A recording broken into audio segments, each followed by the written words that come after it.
श्री शिवाय नमस्तुभ्यम। हर हर महादेव। प्रिय भक्तों, आप सभी का दिन शुभ और मंगलमय हो। आज शिव पुराण कथा का 29वां दिन है और अब कथा धीरे धीरे अपने अंतिम चरण की ओर बढ़ रही है। हर अध्याय के साथ जैसे एक नई परत खुलती गई, कभी शिव जी के रहस्य की, कभी उनके वैराग्य की और कभी उनके प्रेम की। इस यात्रा ने हमें केवल शिव जी का परिचय नहीं कराया, बल्कि हमारे भीतर के शिव तत्व को भी जगाया। आइए अब सुनते हैं आज की कथा। ऋषि जी कहते हैं, हे राजन, महान पराक्रमी असुर शुंभ ने जब अपने श्रेष्ठ दैत्यों के मारे जाने का समाचार सुना तो उसने अपने उन दुर्जय गढ़ों को युद्ध करने की आज्ञा दी, जो संग्राम का पूरा नाम सुनते ही उत्साह से भर उठते हैं। उसने कहा, मेरी आज्ञा से कालक, कालकेय, मौर्य, धूम्र और अन्य असुरगढ़ विशाल सेना के साथ संगठित होकर विजय की आशा से शीघ्र युद्ध के लिए प्रस्थान करें। तब निशुंभ और शुंभ दोनों भाई उन दैत्यों को आदेश देकर रथ पर सवार हुए और स्वयं नगर से बाहर निकल पड़े। उनकी आज्ञा पाकर विशाल असुर सेना भी युद्ध के लिए उसी प्रकार आगे बढ़ी, मानो मृत्यु की ओर बढ़ते पतंगे अग्नि में कूदने के लिए तैयार हों। उस समय असुर राज ने युद्ध भूमि में मृदंग, भेरी, डिंडिम, झांझ और ढोल आदि बाजे बजवाए। उनकी गर्जना सुनकर युद्ध प्रिय वीर हर्ष और उत्साह से भर उठे, जबकि जिन्हें अपने प्राण अधिक प्यारे थे वे रणभूमि से भागने लगे। कवच और युद्ध वस्त्रों से सुसज्जित योद्धा अस्त्र शस्त्र धारण करके विजय की अभिलाषा से युद्ध भूमि में पहुंच गए। कुछ सैनिक हाथियों पर सवार थे, उनके दैत्य घोड़ों पर और अन्य रथों पर सवार होकर आए थे। देखते ही देखते चारों ओर भयंकर युद्ध आरंभ हो गया। युद्ध की भयंकर गर्जना से आकाश धुएं और अंधकार से भर गया।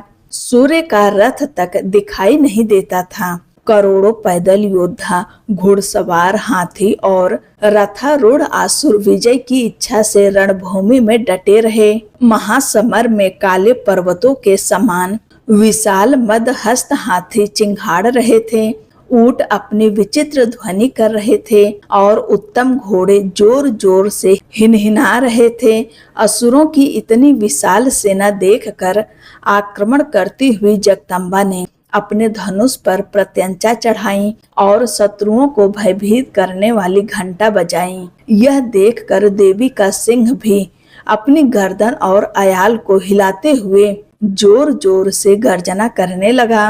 तब हिमालय पर्वत पर आभूषणों और अस्त्र शस्त्रों से सुशोभित देवी को देखकर निशुंभ ने व्यंग्यपूर्ण वाणी में कहा, महेश्वरी, तुम्हारे जैसे सुंदर शरीर पर यदि मालती के फूल की एक पंखुड़ी भी रख दी जाए तो वह कष्ट दे सकती है। फिर तुम अपने इतने कोमल शरीर से यह भयंकर युद्ध कैसे कर रही हो? यह सुनकर चंडिका देवी बोली, मूढ़ असुर, व्यर्थ की बातें क्यों करता है? युद्ध कर, नहीं तो पाताल लोक चला जा। देवी की बात सुनकर वह महारथी अत्यंत क्रोधित हो उठा और रणभूमि में बाणों की वर्षा करने लगा, मानो बादल मूसलाधार वर्षा कर रहे हों।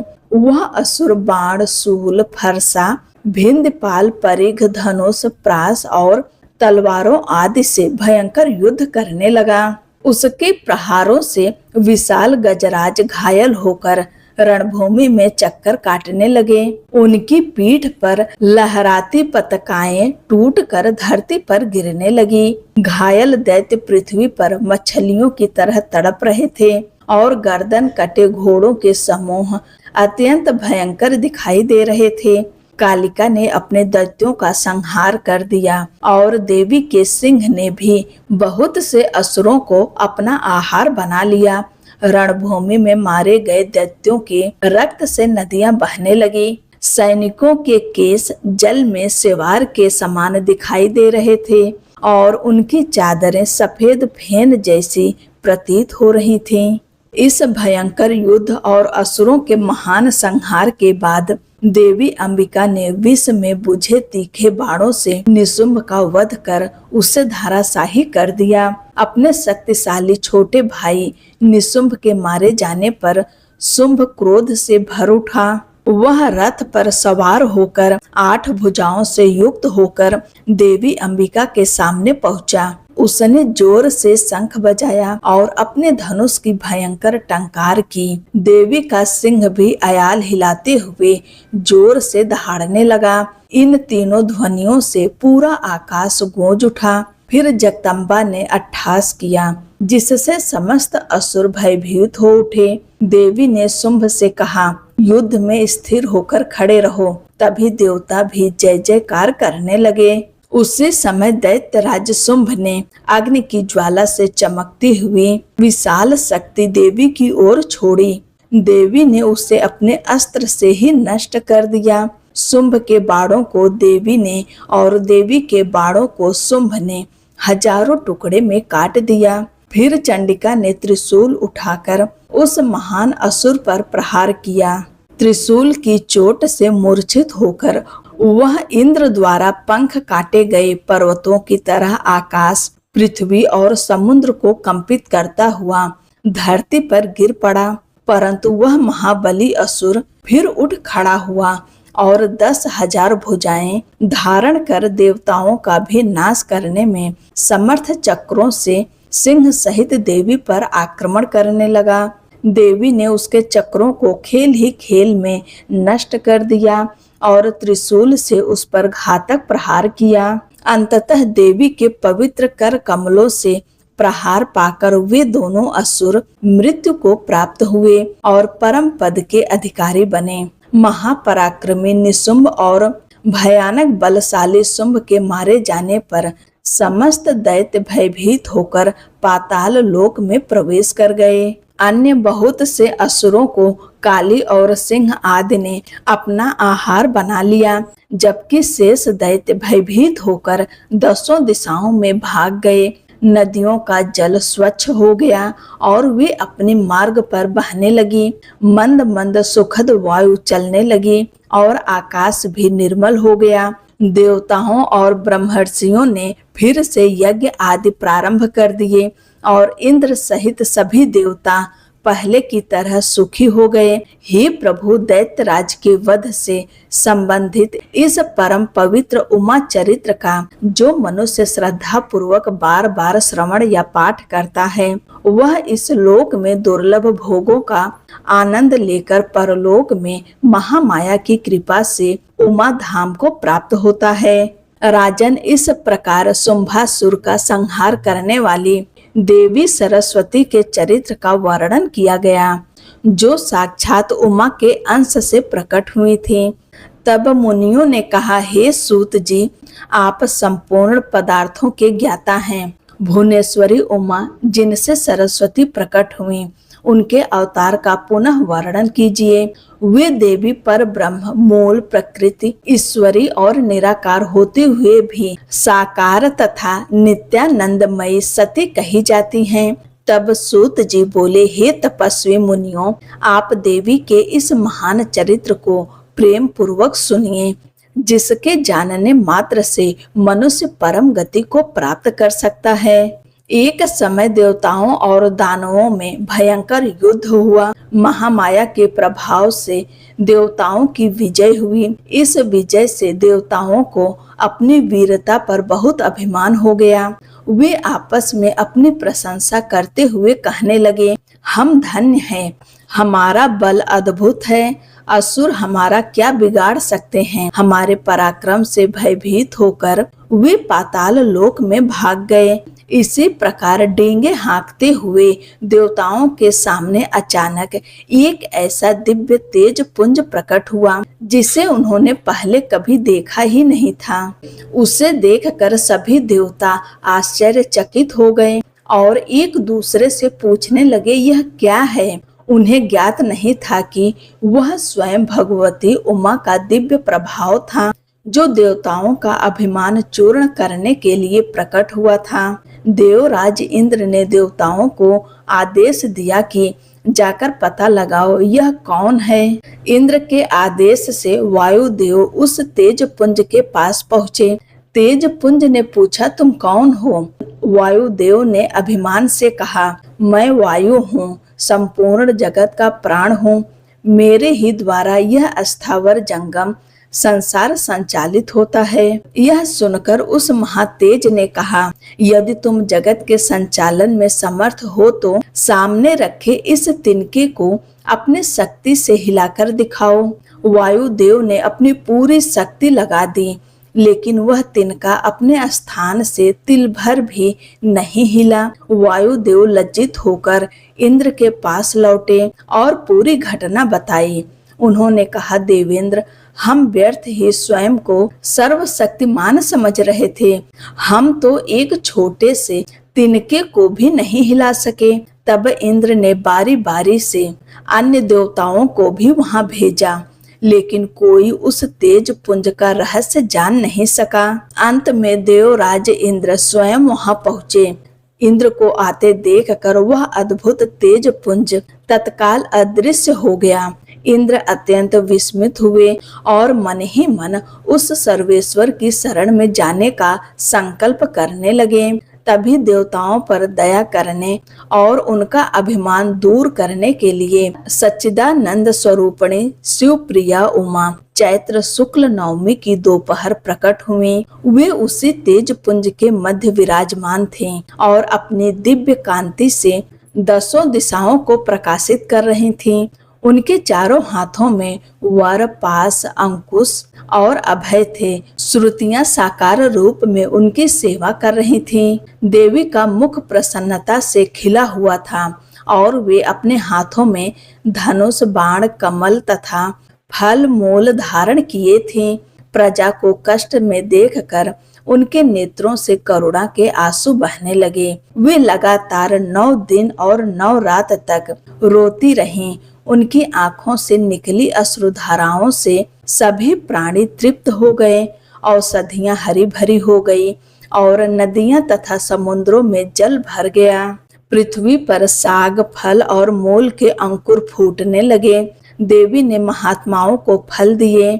गौओं के लिए हरी घास और अन्य प्राणियों के लिए उचित भोजन की व्यवस्था की। देवता, ब्राह्मण और मनुष्यों सहित सभी प्राणी संतुष्ट हो गए।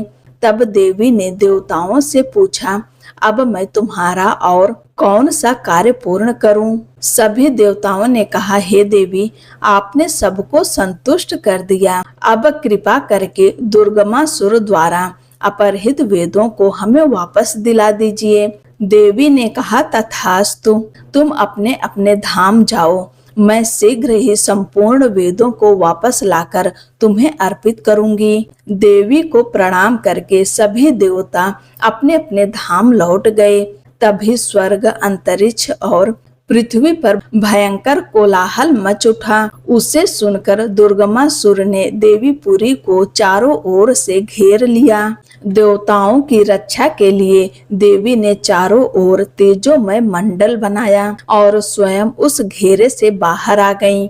इसके बाद देवी और दुर्गमासुर के बीच भयंकर युद्ध आरंभ हो गया। दोनों ओर से कवचों को छिन्न भिन्न करने वाले तीखे बाणों की वर्षा होने लगी। इसी बीच देवी के शरीर से दिव्य स्वरूप वाली 10 महाविद्याएं काली, तारा, छिन्नमस्ता, श्री विद्या, भुवनेश्वरी, भैरवी, बगला, धूमावती, त्रिपुर सुंदरी और मातंगी अस्त्र शस्त्र धारण किए हुए प्रकट हुई। इसके बाद असंख्य दिव्य मातृकाएं भी प्रकट हुई। उनके मस्तक पर चंद्रमा के समान मुकुट सुशोभित थे और वे विद्युत के समान चमक रही थीं। फिर मातृकाओं और दैत्यों के बीच भयंकर युद्ध हुआ। उन्होंने मिलकर दुर्गमासुर की 100 अक्षौहिणी सेना का भी संहार कर दिया। अंत में देवी ने त्रिशूल की धार से दुर्गमासुर का वध कर दिया। वह जड़ से उखड़े वृक्ष की तरह पृथ्वी पर गिर पड़ा। इस प्रकार ईश्वरी ने दुर्गमासुर का वध करके चारों वेदों को वापस प्राप्त किया और उन्हें देवताओं को सौंप दिया। तब देवताओं ने देवी की स्तुति करते हुए कहा, हे अंबिके, आपने हमारे लिए असंख्य नेत्रों वाला रूप धारण किया, इसलिए मुनि जन आपको सताक्षी कहेंगे। अपने शरीर से उत्पन्न शाक द्वारा आपने समस्त लोगों का पालन पोषण किया, इसलिए आप शाकंभरी नाम से प्रसिद्ध होंगी। हे शिवे, आपने दुर्गम नामक महादैत्य का वध किया है, इसलिए आपका यश सदा संसार में फैलेगा। इसलिए लोग आपको कल्याणमयी भगवती दुर्गा कहेंगे। हे योगेश्वरी, आपको नमस्कार है। हे महाबले, आपको नमस्कार है। हे ज्ञानदायिनी, आपको नमस्कार है। हे जगत माता, आपको बारंबार नमस्कार है। तत्वमसि आदि महावाक्यों द्वारा जिन परमेश्वरी का ज्ञान होता है और जो अनंत कोटि ब्रह्मांडों का संचालन करती हैं, उन भगवती दुर्गा को बारंबार नमस्कार है।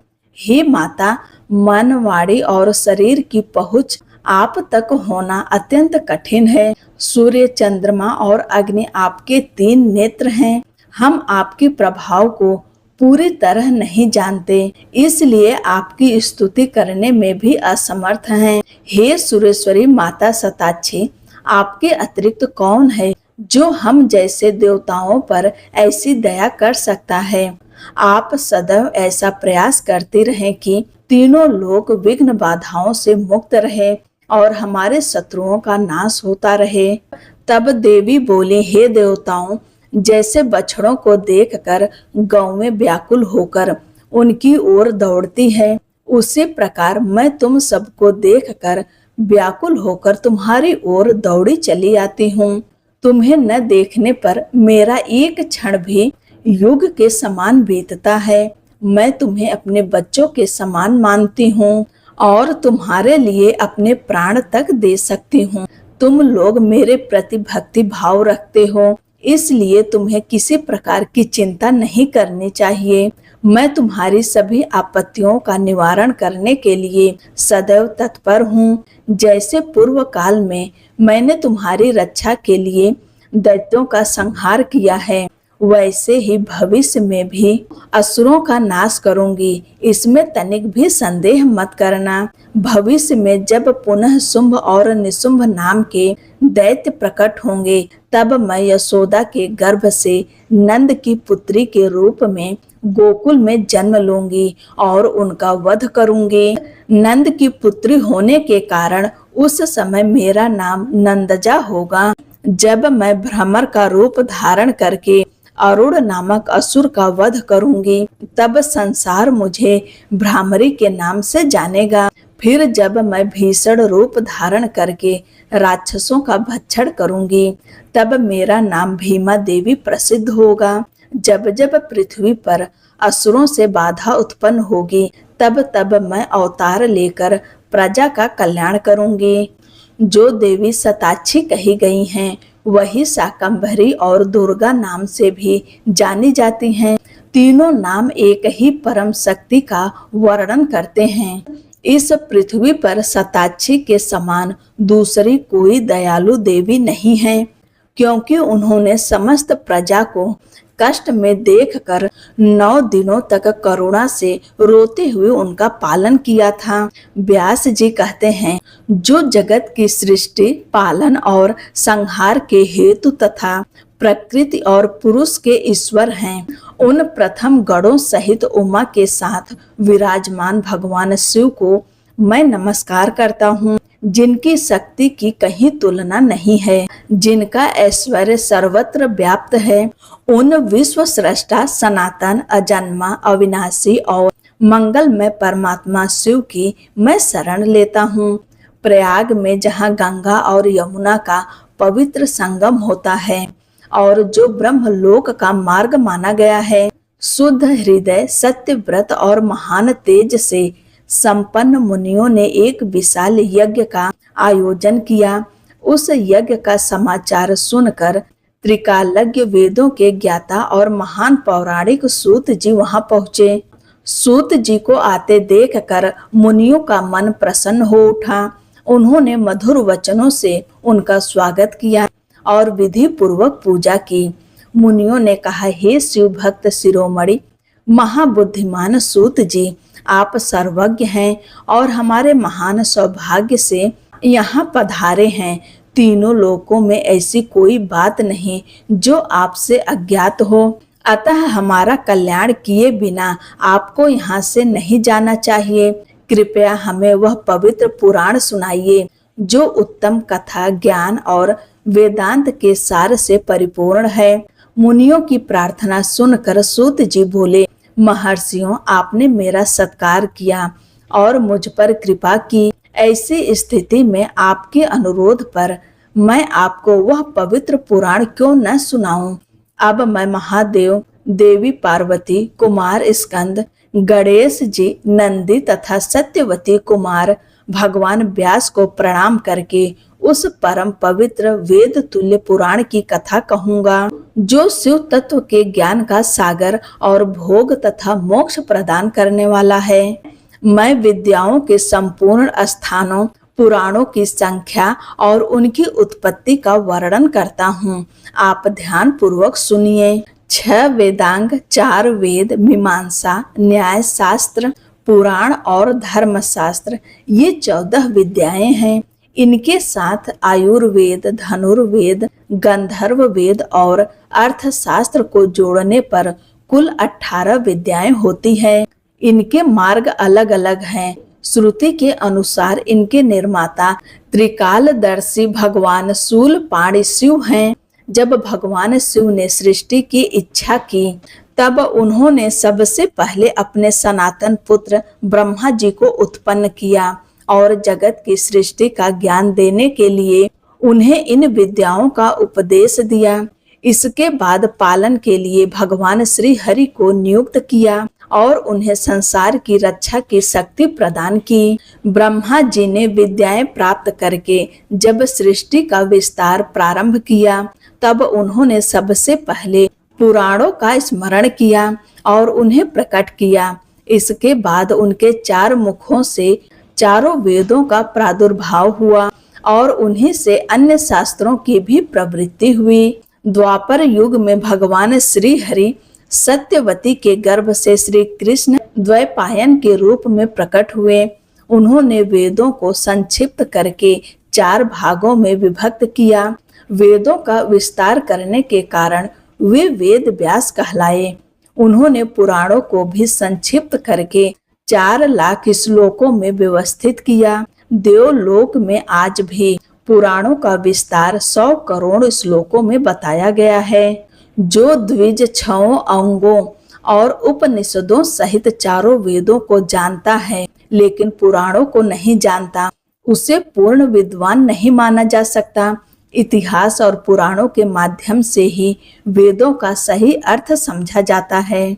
पुराण के 5 लक्षण हैं: सर्ग, प्रतिसर्ग, वंश, मनवंतर और वंशानुचरित। छोटे बड़े भेद से 18 पुराण माने गए। इनके नाम है ब्रह्म पुराण, पद्म पुराण, विष्णु पुराण, शिव पुराण, भागवत पुराण, भविष्य पुराण, नारद पुराण, मार्कंडेय पुराण, अग्नि पुराण, ब्रह्म वैवर्त पुराण, लिंग पुराण, वराह पुराण, स्कंद पुराण, वामन पुराण, कूर्म पुराण, मत्स्य पुराण, गरुड़ पुराण और ब्रह्मांड पुराण। इनमें शिव पुराण चौथा है जो भगवान शिव से संबंधित है और सभी मनोरथों को पूर्ण करने वाला माना गया है। मूल शिव पुराण में 1 लाख श्लोक बताए गए हैं और यह 12 संहिताओं में विभक्त था। भगवान व्यास ने इसे संक्षिप्त करके 24,000 श्लोकों में कर दिया, जिसमें 7 संहिताएं हैं: विद्येश्वर, रुद्र,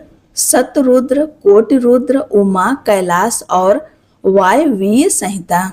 इन संहिताओं में क्रमशः 2000, 10,500, 2,180, 240, 10,840, 10,240 और 4,000 श्लोक बताए गए हैं। इस प्रकार शिव पुराण की 7 संहिताओं का वर्णन हुआ। अब केवल 4,000 श्लोकों वाली वायव्य संहिता का कुछ भाग शेष है। जिसका वर्णन आगे किया जाएगा। सूत जी कहते हैं, इस उत्तम शास्त्र का उपदेश उसी को देना चाहिए जो वेदों और पुराणों का ज्ञाता हो, भगवान शिव का भक्त हो, शिवोक्त धर्म का पालन करता हो और दोष दृष्टि से रहित हो। जिन भगवान व्यास की कृपा से मुझे पुराण संहिता का ज्ञान प्राप्त हुआ, उन अमित तेजस्वी भगवान व्यास को मैं नमस्कार करता हूँ। हे महर्षियों, अनेक कल्पों के बीतने के बाद जब वर्तमान कल्प में सृष्टि का कार्य प्रारंभ हुआ और कृषि, गौ रक्षा तथा वाणिज्य आदि कर्म स्थापित हुए, तब 6 कुलों में उत्पन्न महर्षियों के बीच यह विवाद उठ खड़ा हुआ कि पर ब्रह्म क्या है और क्या वास्तव में उनका अस्तित्व है। परम तत्व का निर्माण अत्यंत कठिन होने के कारण वे किसी निष्कर्ष पर नहीं पहुंच सके। तब सभी मुनि जगत के सृष्टिकर्ता अविनाशी ब्रह्मा जी के दर्शन के लिए मेरु पर्वत पर पहुँचे, जहाँ देवता और असुर उनकी स्तुति करते थे। सिद्ध और चारण वहाँ परस्पर चर्चा करते थे, यक्ष और गंधर्व निवास करते थे तथा पक्षियों की मधुर कलवर से पूरा क्षेत्र गूंजता रहता था। मणिमुक्ताओं, निकुंजों, गुफाओं और झरनों से सुशोभित उस क्षेत्र में ब्रह्मवन नामक विशाल वन था। उसमें अनेक प्रकार के वन्य पशु रहते थे। उसी वन में निर्मल जल से भरा एक सुंदर सरोवर था। पुष्पित वृक्षों पर भंवरों का गुंजार वातावरण को और भी मनोहर बनाता था। उस वन के भीतर एक विशाल और सुंदर नगर था, जो प्रातः काल के सूर्य के समान प्रकाशित रहता था। वहां शक्तिशाली दैत्य, दानव और राक्षस निवास करते थे। तपे हुए स्वर्ण के समान दिखाई देने वाला वह नगर ऊंची दीवारों, विशाल द्वारों, सुंदर भवनों और अनगिनत गलियों से सुसज्जित थे। बहुमूल्य मणियों से सजे उसके भवन आकाश को छूते हुए प्रतीत होते थे। उसे नगरी में प्रजापति ब्रह्मा अपने सभासदों के साथ निवास करते थे।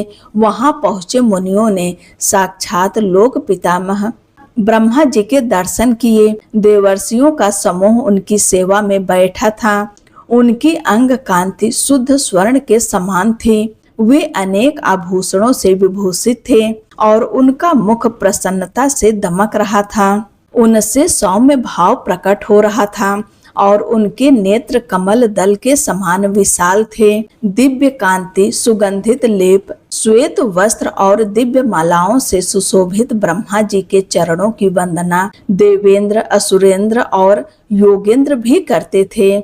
जैसे प्रभा सूर्य की सेवा करती है, उसी प्रकार समस्त शुभ लक्षणों से युक्त सरस्वती देवी हाथ में चवर लेकर ब्रह्मा जी की सेवा कर रही थीं। ब्रह्मा जी के दर्शन करके सभी महर्षियों के मुख और नेत्र प्रसन्नता से खिल उठे।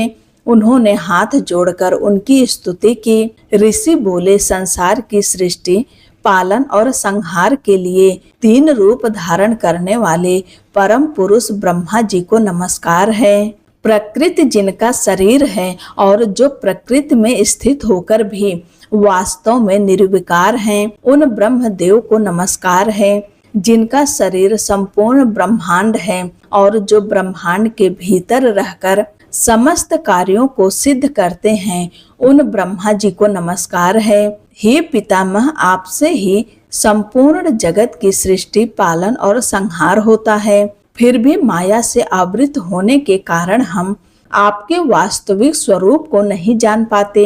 सूत जी कहते हैं, महर्षियों की स्तुति सुनकर ब्रह्मा जी ने प्रसन्न होकर गंभीर वाणी में पूछा, हे तेजस्वी महर्षियों, आप सभी यहाँ किस उद्देश्य से आए हैं? ब्रह्मा जी के प्रश्न पर मुनियों ने हाथ जोड़कर कहा, भगवान, हम अज्ञान के घोर अंधकार से पीड़ित हैं। आपस में विवाद करते हुए भी हमें परम तत्व का साक्षात्कार नहीं हो पा रहा है। आप संपूर्ण जगत के धारण पोषण करता और सभी कारणों के भी कारण हैं। ऐसा कौन सा सनातन, शुद्ध, पूर्ण और परमेश्वर है जो समस्त जीवों से भी पुरातन है? कौन अपनी अद्भुत शक्ति से सबसे पहले संसार की सृष्टि करता है? हे महाप्राज्ञ, हमारे इस संदेह का निवारण करके हमें परमार्थ तत्व का उपदेश दीजिए। मुनियों की बात सुनकर ब्रह्मा जी ध्यान मग्न हो गए।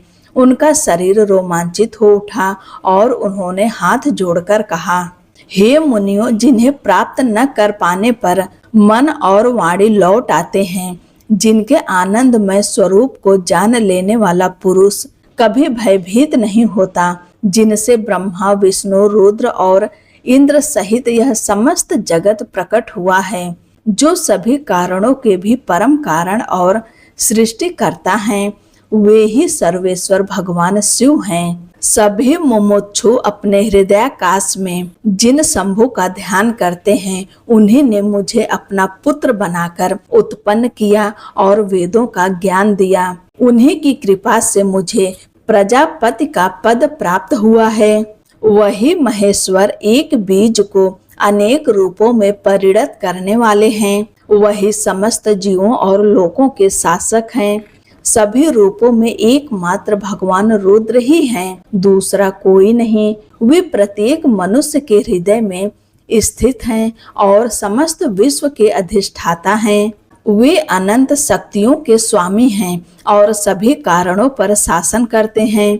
उनके समान कोई नहीं है और उनसे श्रेष्ठ तो हो ही कैसे सकता है। इसलिए शिव की कृपा प्राप्त करने के लिए तुम सब अपने परिवार और अग्रियों सहित वाणी और मन के दोषों से मुक्त होकर भगवान शिव का ही ध्यान करो। उन्हीं में निष्ठा रखो, उन्हीं का भजन करो और सभी कार्य करते हुए मन से उन्हीं का चिंतन करो। 1000 दिव्य वर्षों तक चलने वाले दीर्घकालिक यज्ञ का आयोजन करो।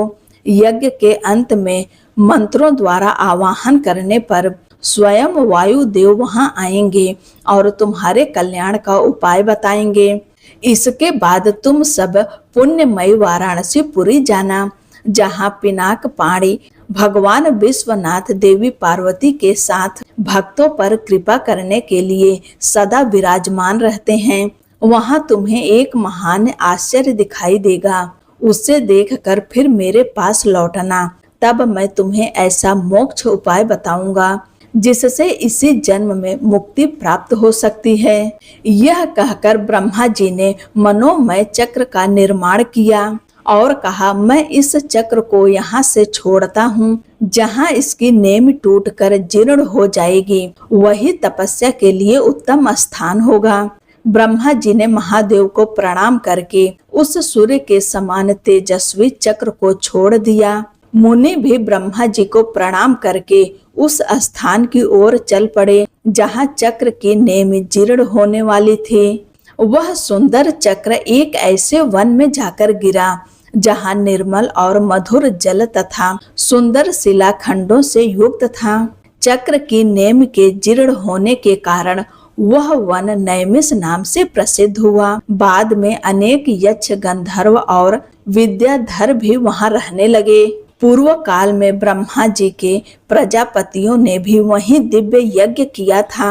शब्द शास्त्र, अर्थशास्त्र और न्याय शास्त्र के ज्ञाता महर्षियों ने वहां शक्ति, ज्ञान और क्रिया योग द्वारा शास्त्रीय अनुष्ठान किए थे। वेद वेत्ता विद्वान भी वहीं वेद विरोधी नास्तिकों को अपने ज्ञान से पराजित करते थे।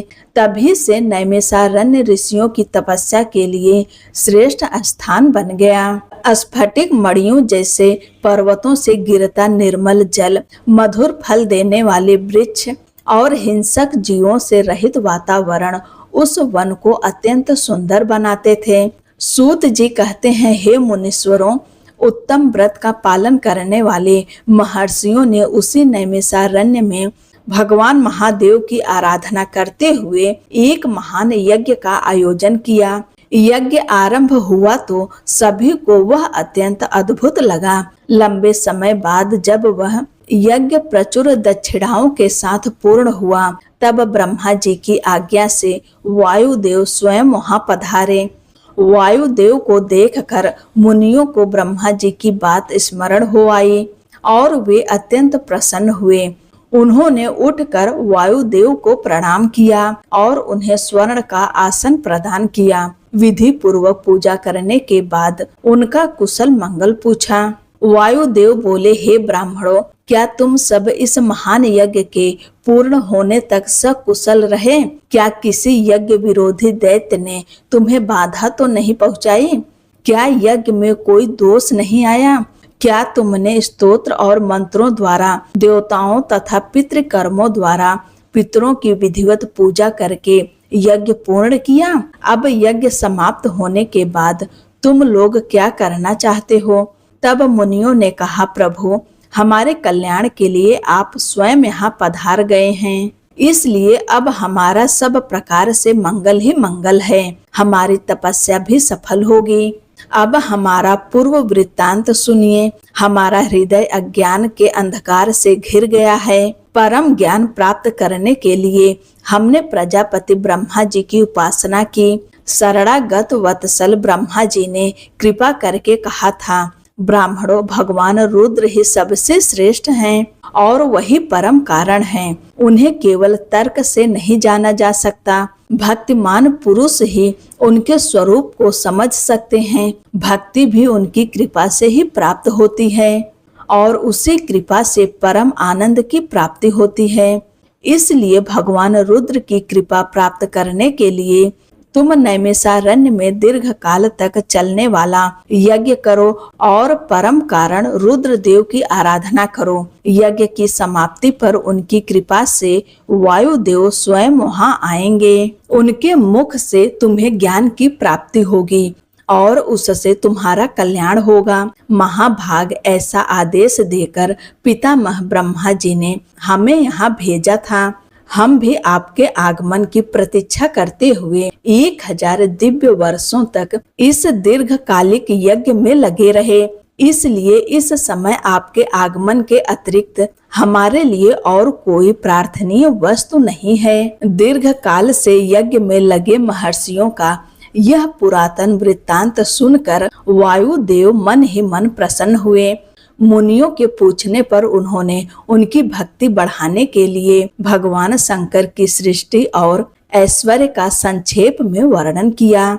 वायुदेव बोले, हे महर्षियों, इस विश्व का निर्माण करने वाला एक परम पति है जो अनंत गुणों का आश्रय है और पशुओं को पास से मुक्त करने वाला है। उसके बिना संसार की सृष्टि कैसे हो सकती है? पशु अज्ञानी हैं और पास अचेतन, प्रधान, परमाणु आदि सभी जड़ तत्वों का कर्ता वही परमेश्वर हैं। किसी बुद्धिमान और चेतन कारण के बिना जड़ तत्वों की रचना संभव नहीं। पशु, पास और पति के वास्तविक भिन्न भिन्न स्वरूप को जानकर ही ब्रह्मवेत्ता पुरुष जन्म मरण के बंधन से मुक्त होता है। सृष्टि के आरंभ में केवल एक रुद्र देव विद्यमान थे, दूसरा कोई नहीं था। वही इस जगत की सृष्टि करते हैं, उसका पालन करते हैं और अंत में संहार भी करते हैं। उनके चारों ओर नेत्र है, चारों ओर मुख, भुजाएं और चरण है। उन्हीं ने सबसे पहले देवताओं में ब्रह्मा जी को उत्पन्न किया। श्रुतियां भी रुद्र देव को सबसे श्रेष्ठ और महान ऋषि कहती हैं। इसके बाद वायुदेव ने काल, महिमा, प्रलय, ब्रह्मांड की स्थिति और सर्ग आदि का वर्णन किया। सृष्टि के आरंभ में ब्रह्मा जी ने अपने समान 5 मानस पुत्र उत्पन्न किए। सनक, सनंदन, सनातन, ऋभु और सनत कुमार ये सभी योगी, वीतराग और ईर्ष्या से रहित थे। उनका मन सदा ईश्वर के चिंतन में लगा रहता था, इसलिए उन्होंने सृष्टि रचना की इच्छा नहीं की। सनक आदि के सृष्टि से विरक्त होकर चले जाने पर ब्रह्मा जी ने पुनः सृष्टि की इच्छा से कठोर तपस्या की। लंबे समय तक तप करने पर भी जब सृष्टि का कार्य आगे नहीं बढ़ा तो उन्हें दुख हुआ। उसी दुख से क्रोध उत्पन्न हुआ। क्रोध के कारण उनकी आंखों से आंसू बहने लगे और उन अश्रु बिंदुओं से भूत प्रेत उत्पन्न हुए। उन्हें देखकर ब्रह्मा जी ने स्वयं अपनी निंदा की। क्रोध और मोह से उन्हें तीव्र मूर्छा आ गई और मूर्छित अवस्था में उन्होंने प्राण त्याग दिए। तभी प्राणों के स्वामी भगवान नील लोहित रुद्र ब्रह्मा जी के मुख से प्रकट हुए।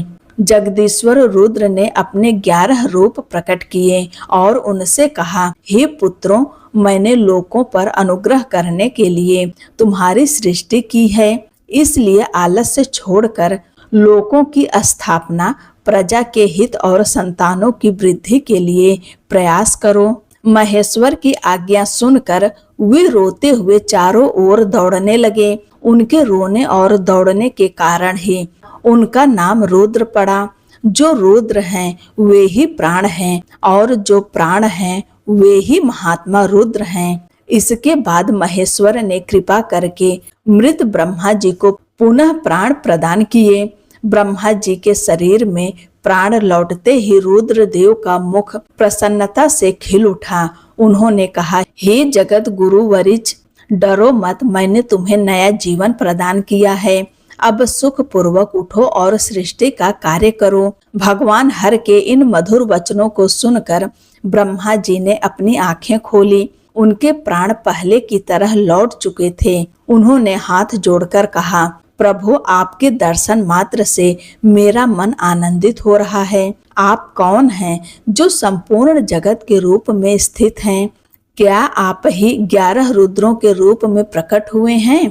ब्रह्मा जी की बात सुनकर महेश्वर ने अपने कर कमलों से उनका स्पर्श करते हुए कहा, देव, जान लो कि मैं परमात्मा हूँ और इस समय तुम्हारा पुत्र बनकर प्रकट हुआ हूँ। ये 11 रुद्र तुम्हारी रक्षा के लिए ही आए हैं। मेरी कृपा से अपनी मूर्छा त्यागो और पूर्ववत प्रजा की सृष्टि करो। भगवान शिव की आज्ञा से ब्रह्मा जी अत्यंत प्रसन्न हुए और उन्होंने शिव की 8 मूर्तियों द्वारा स्तुति की। उन्होंने कहा, हे भगवान रुद्र, आपका तेज असंख्य सूर्यों के समान अनंत है। जल स्वरूप आपको नमस्कार है। नंदी और सुरभि आपके स्वरूप हैं। पृथ्वी रूप धारण करने वाले प्रभु को नमस्कार है। वायु रूप और स्पर्शमय स्वरूप वाले आपको नमस्कार है। वसु रूप ईश्वर को नमस्कार है। अग्नि रूप पशुपति को नमस्कार है। आकाश रूप भीम देव को नमस्कार है। उग्र यजमान मूर्ति को नमस्कार है। सोम रूप अमृत मूर्ति महादेव को नमस्कार है। इस प्रकार 8 मूर्तियों और 8 नामों वाले भगवान शिव को मेरा बारंबार प्रणाम है। ब्रह्मा जी ने प्रार्थना की, हे भूत, भविष्य और वर्तमान के स्वामी, आप ही मेरे शरीर से उत्पन्न हुए हैं, अतः जगत के इस महान कार्य में मेरी सहायता करें और स्वयं भी प्रजा की सृष्टि करें। ब्रह्मा जी की प्रार्थना स्वीकार करके कल्याणकारी त्रिपुर नाशक रुद्रदेव ने कहा, बहुत अच्छा। इसके बाद ब्रह्मा जी ने महादेव की आज्ञा लेकर सृष्टि का विस्तार आरंभ किया। उन्होंने अपने मन से मरीच, भृगु, अंगीरा, पुलस्त्य, पुलह, क्रतु, अत्रि और वशिष्ठ आदि ऋषियों को उत्पन्न किया। धर्म, संकल्प और रुद्र को मिलाकर इनकी संख्या 12 मानी गई। इसके बाद ब्रह्मा जी ने देवताओं, असुरों, पितरों और मनुष्यों की सृष्टि का विचार किया। समाधि में मन को एकाग्र करके उन्होंने मुख से देवताओं, कोख से पितरों, कट के अगले भाग से असुरों और प्रजननेन्द्रिय से मनुष्यों को उत्पन्न किया। गुदा स्थान से राक्षस उत्पन्न हुए, जिनमें तमोगुण और रजोगुण की प्रधानता थी। सर्प, यक्ष, भूत और गंधर्व भी ब्रह्मा जी के विभिन्न अंगों से उत्पन्न हुए। पक्ष भाग से पक्षियों, वक्षस्थल से अस्थावर प्राणियों, मुख से बकरों और पार्श्व भाग से भुजगम्बों की उत्पत्ति हुई। इस प्रकार विधाता ने विभिन्न प्राणियों, उनके गुणों और कर्मों की रचना की। कल्प के आरंभ में देवता आदि प्राणियों के नाम, रूप और कार्य वेदों के अनुसार निर्धारित किए गए। ऋषियों के नाम और उनकी जीविका के साधन भी वेदों के अनुसार निश्चित किए गए। अपनी रात्रि समाप्त होने पर अजन्मा ब्रह्मा जी ने जीवों को वही नाम और कर्म प्रदान किए जो पूर्व कल्प में उन्हें प्राप्त थे। जैसे ऋतुएं बार बार आने पर भी अपने नाम और स्वरूप को नहीं बदलती, उसी प्रकार प्रत्येक कल्प में जीवों के पूर्व संस्कार और कर्म भी प्रकट होते हैं। इस प्रकार स्वयंभू ब्रह्मा की लोक सृष्टि उनके विभिन्न अंगों से प्रकट हुई। प्रकृति के सभी विकारों से यह संसार बना है। चंद्रमा और सूर्य की प्रभा से प्रकाशित, ग्रह नक्षत्रों से सुशोभित तथा नदियों, पर्वतों और समुद्रों से अलंकृत यह संसार अनेक नगरों और समृद्ध जनपदों से शोभायमान है। इसी को ब्रह्मवन या ब्रह्म वृक्ष कहा गया। इस ब्रह्म वृक्ष का बीज अव्यक्त है, बुद्धि इसका तना है, इंद्रियां इसकी शाखाओं के भीतर के मार्ग हैं, महाभूत इसकी सीमा है और विशेष पदार्थ इसके पत्ते हैं। धर्म और अधर्म इसके फूल तथा सुख दुख इसके फल हैं। यह संपूर्ण प्राणियों के जीवन का आधार है। महेश्वर ही सब भूतों के निर्माता हैं। उनके मुख से ब्राह्मण, वक्षस्थल से क्षत्रिय, जंघाओं से वैश्य और चरणों से शूद्र उत्पन्न हुए। इस प्रकार उनके अंगों से ही संपूर्ण वर्णों का प्रादुर्भाव हुआ। तब ऋषियों ने पूछा, प्रभु, आपने चतुर्मुख ब्रह्मा के मुख से परमात्मा रुद्रदेव की सृष्टि बताई है, लेकिन हमें इसमें संदेह है। जो महेश्वर प्रलय काल में ब्रह्मा, विष्णु और अग्नि सहित समस्त लोकों का संहार करते हैं, जिनसे ब्रह्मा और विष्णु भी भय पूर्वक प्रणाम करते हैं और जिन्होंने पूर्व काल में ब्रह्मा तथा विष्णु को अपने शरीर से प्रकट किया था, वे आदिदेव रुद्र ब्रह्मा के पुत्र कैसे हो सकते हैं?